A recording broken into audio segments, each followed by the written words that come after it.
मंजूर पश्तीन का, मारंग बलोच का, अली वजीर का, इन लोगों का लहजा ठीक नहीं है। इलेक्शन का 8 फरवरी के इलेक्शन का भी कोई ख़ास फ़ायदा नहीं हुआ, लेकिन ये भी कहा जा सकता है कि धरनों का भी कोई ख़ास फ़ायदा नहीं हुआ। ना मिसिंग पर्सन का इशू रिजॉल्व हुआ। मुशर्रफ क्यों गया? क्योंकि उसको शिकस्त होगी 2008 में। हाँ, इंकलाब नहीं आ सका पाकिस्तान में, वो ना तहरीक लेकर आ सकी है, ना मुसल्लह जद्दोजहद लेकर आ सकी है, ना पार्लियामेंट लेकर आ सका है। जहालत है, ये तो जागीदाराना सोच है, पसमानदा सोच है, बड़े सवाल होने चाहिए रियासत के पास। तो जजों ने भी बोलना शुरू कर दिया, इस पे आपका पॉइंट ऑफ व्यू क्या है इन जजेस पे? ये हर जगह इंटरफेयर करते हैं, मीडिया सारा ये कंट्रोल करते हैं, यूनिवर्सिटियाँ ये कंट्रोल करते हैं, जज ये कंट्रोल करते हैं। साहब अब तक मुझे अली वज़ीर को एक इवेंट से निकाल दिया था, बोलने नहीं दिया था। हालांकि फैज़ फेस्टिवल में वो जो इनकलाबी के नाम पे जो इवेंट हो रहा है, क्योंकि अब ये फोर्स पे उतर आए हैं, आपको ये हमें कन्विंस नहीं करना चाह रहे नंगे होके। It's a dead state, it's a dead system, its supporters are zombies उनके महरंग की सूरत में। उसकी झलक हमें नज़र आई है मंजूर की सूरत में, मौसम की सूरत में, अली की सूरत में, बहुत सारे नौजवानों की सूरत में जो। बिस्मिल्लाह, अस्सलाम वालेकुम। उम्मीद है आप सब खैरियत से होंगे, जहाँ भी होंगे खुश होंगे। नाजरीन, आपको पता है कि जिस तरह 8 फरवरी को इलेक्शंस हुए, उसके बाद जिस तरह आप लोगों ने देखा कि बलोचों की एक मूवमेंट चली, और उसके साथ साथ जो पार्लिमानी सियासत पे बात की जाती है, उस हवाले से आज मेरे साथ जो है हुकूक़ हल्क पार्टी की चेयरपर्सन अमाल जान साहब मौजूद है, उनसे गुफ्तगू करेंगे। अस्सलाम वालेकुम सर। वालेकुम सर, आपके वक्त का बहुत शुक्रिया। सबसे पहले मुझे ये बताइएगा कि मारंग बलोच इस्लामाबाद आ गई, उसके साथ साथ जो है मंजूर पश्तीन ने एक स्टेटमेंट दिया और उन्होंने उसमें कहा कि गैर पार्लिमानी सियासत की बात इसलिए कर रहा हूँ क्योंकि पाकिस्तान में अगर पार्लिमानी सियासत आपने करनी है तो फिर 8 फरवरी जो है ये सबसे बड़ा मिसाल है। आपको क्या लगता है, आपने भी इलेक्शन कंटेस्ट किया? देखिए, मुझे लगता है कि हर बंदे का अपना रोल है। कुछ लोगों को जो नहीं पार्लिमानी सियासत करना चाहते हैं, उनका एक बहुत अहम रोल है, वो है जद्दोजहद का। जो पार्लियामेंट में जाते हैं वो भी दुनिया भर में, उन्हें भी जद्दोजहद करनी चाहिए। ये तो अक्सर जगहों पे यही होता है, आप पार्लियामेंट से अंदर, पार्लियामेंट से बाहर जद्दोजहद करते हो। इलेक्शन का 8 फरवरी के इलेक्शन का भी कोई ख़ास फ़ायदा नहीं हुआ, लेकिन ये भी कहा जा सकता है कि धरनों का भी कोई ख़ास फ़ायदा नहीं हुआ। ना मिसिंग पर्सन का इशू रिजॉल्व हुआ, ना स्टूडेंट यूनियंस बनी, ना हमारे जो मुतालबात थे PTM के मुतालबात थे वो माने गए, बल्कि अभी मैं मोहसिन दावड़ से मिल के आ रहा हूँ तो उनके साथ, जो उनके लोगों के साथ जो हुआ है वो तो 5 साल पहले भी नहीं हुआ था जो इस बार किया गया है। तो उस लिहाज से तो कहा जा सकता है कि सारी ही जो सारे लाएमल, सारा हिकमत अमली नाकाम हो चुकी है। लेकिन ये गलत कंक्लूजन होगी।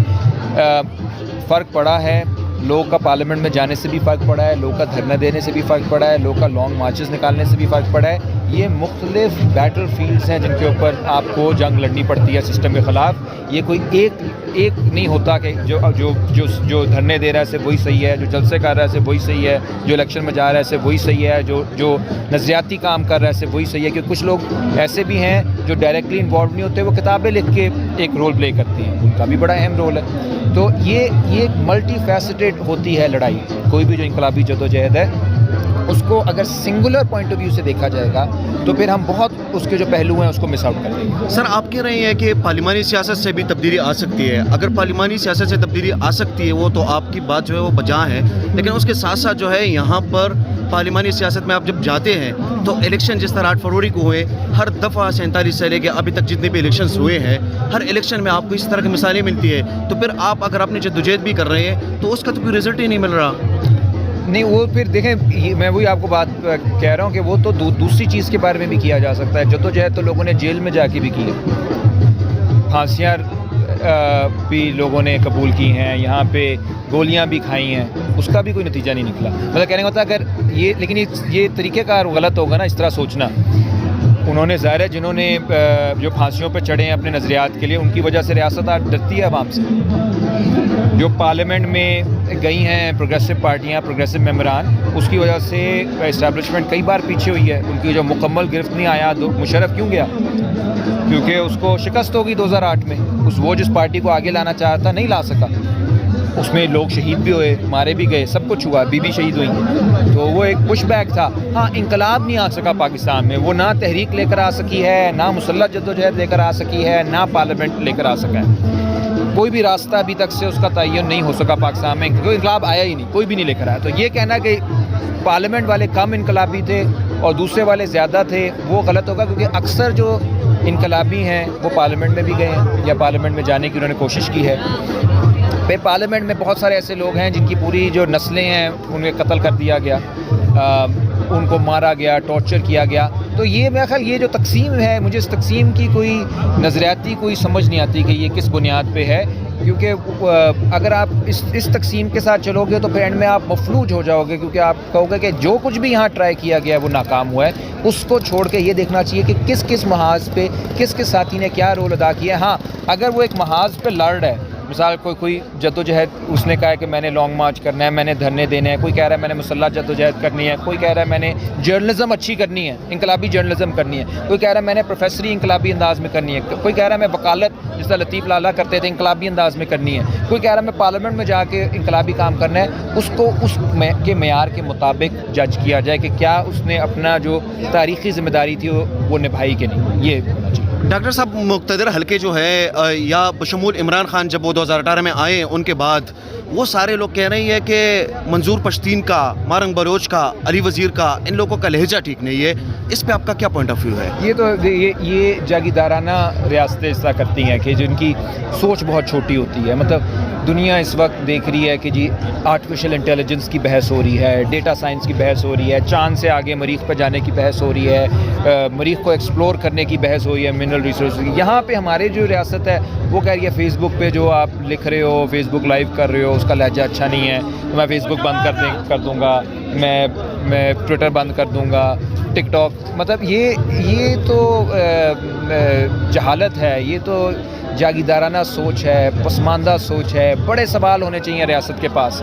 لہجے اگر مانیٹر کرنے کے لیے آپ جو لوگ بٹھا دیے تو اس کا مطلب کہ آپ نے جو جدید تقاضے ہیں، جو ترقی کے، جو آگے بڑھنے کے، آپ نے اس کے آگے تو ہتھیار ڈال دیے. اب آپ صرف ظلم و جبر کر سکتے ہو، اور ظلم و جبر پھر یہی ہوگا کہ آپ لہجہ ڈھونڈ لو گے، آپ ان کا جو جمہوریت کا حق ہے مظاہرے کرنے کا، اس پہ کبھی آپ کو مسئلہ ہو جائے گا، کبھی آپ کو ٹک ٹاک پہ مسئلہ ہو جائے گا، کبھی آپ کو ٹویٹر پہ مسئلہ ہو جائے گا، اور اس کا نتیجہ یہ نکلے گا کہ آپ دنیا بھر میں مذاق بن جائے گا جو پاکستانی ریاست بن چکی ہے. ڈاکٹر صاحب آخری سوال کروں گا کہ 6 ججز کا ایک خط آیا اور اس پہ انہوں نے سپریم جوڈیشل کونسل جو ہے ان کو انہوں نے خط لکھا، اور اس کے حوالے سے بھی آپ کا پوائنٹ آف ویو جو ہے وہ جاننے کی کوشش کروں گا. لیکن اس کے ساتھ ساتھ جو ہے اس میں یہ بھی ایک پوائنٹ آتا ہے، جس طرح ہم کہتے ہیں کہ لوگوں کو اٹھایا جاتا ہے، بلوچوں کو اگر دیکھا جائے تو ان کی تلاشی بھی پھینکی جاتی ہے، اس طرح کی چیزیں ہوتی ہیں. اب تو ججوں نے بھی بولنا شروع کر دیا. اس پہ آپ کا پوائنٹ آف ویو کیا ہے ان 6 ججز پہ؟ یہ دیکھیے ایک وہ چیز ایسی ہے جس کے بارے میں سب کو معلوم تو پہلے سے ہی تھا. یہاں پہ پی سی او ججز کیا تھے، وہ فوج لے کر آئی تھی، اسٹیبلشمنٹ لے کر آئی تھی، اور آج سے نہیں، وہ کب سے لے کر آ رہے ہیں. اسی طرح یہ یونیورسٹیوں کے اندر بھی انٹرفیئرنس کرتے ہیں. میں نے اپنی تقریر میں بھی آپ کو 2-3 واقعات بتائے ہیں کہ آ کے پروفیسروں کو کہتے تھے کہ آپ یہ کیوں پڑھا رہے ہیں، یہ کیوں نہیں بول رہے. مجھے کہا تھا کہ آپ پالیٹکس پہ کیوں بات کرتے ہیں، اور میں نے کہا تھا کہ جی میں پالیٹکس میں بات کرنا چھوڑ دیتا ہوں.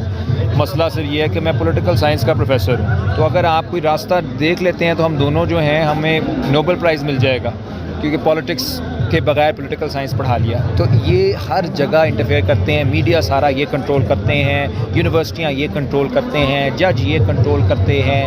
اسی طرح جو آپ کا یہ ہے ثقافتی ایون جو پیداوار ہے، ثقافتی جو ایونٹس ہوتے ہیں، فیض فیسٹیول وغیرہ، اس کے اندر آ کے یہ انٹرفیئر کرتے ہیں. علی وزیر نہیں بول سکتا، اب تک مجھے علی وزیر کو ایک ایونٹ سے نکال دیا تھا، بولنے نہیں دیا تھا. حالانکہ فیض فیسٹیول میں وہ جو انقلابی کے نام پہ جو ایونٹ ہو رہا ہے اس میں تو ان کو قریب بھی نہیں آنے دینا چاہیے. لیکن اس کو بھی فیض جس کو انہوں نے گرفتار کیا تھا، 4-5 سال جیل رکھا تھا، اس کے نام پہ جو ایونٹ ہو رہا ہے اس کی بھی ٹھیکیداری انہوں نے خود پکڑ لی ہے. تو یہ سب کو معلوم ہے.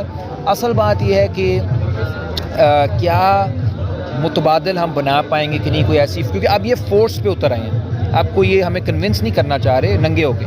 تو جب ایمپرر نیکڈ ہوتا ہے تو کسی کو کہنا ہوتا ہے کہ یار یہ دی ایمپرر از نیکڈ، اور وہ لوگوں نے کہنا شروع کر دیا ہے. اور سوال پھر بھی وہی ہے کہ لوگ منظم نہیں ہیں.